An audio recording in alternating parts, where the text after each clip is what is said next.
burned. The flames will not set you ablaze.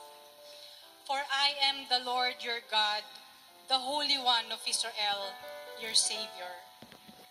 I give Egypt for your ransom, Cush and Seba in your stead. Since you are precious and honored in my sight, and because I love you, I will give men in exchange for you, and people in exchange for your life. Do not be afraid, for I am with you. I will bring your children from the east and gather you from the west. I will say to the north, give them up, and to the south, do not hold them back. Bring my sons from afar and my daughters from the ends of the earth. Everyone who is called by my name, whom I created for my glory, whom I formed and made. Glory to God, glory to Christ Jesus. Israel, ito ang sinasabi sa iyo ni Yahweh. Huwag kang matatakot, ililigtas kita. Tinawag kita sa iyong pangalan, ikaw ay akin.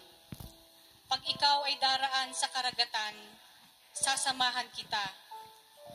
Hindi ka madadaig ng mga suliranin. Dumaan ka man sa apoy, di ka maaano. Hindi ka imabubuwal ng mabibigat na pagsubok, sapagkat akong si Yahweh ang iyong Diyos, ang banal ng Israel na magliligtas sa iyo. Ibinigay ko ang Ehipto, Ethiopia at Seba para lumaya ka. Ibibigay ko ang mga bansa para lang maligtas ka, pagkat napakahalaga mo sa akin.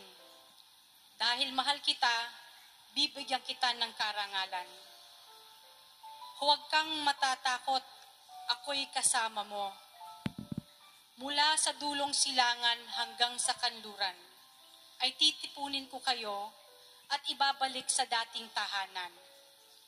Sasabihin ko sa mga bansa sa hilaga na huwag kayong hahadlangan. Gayon din ang sasabihin ko sa bansa sa timog. Bayaan ninyo na ang aking bayan ay magbalik mula sa lahat ng sulok ng daigdig.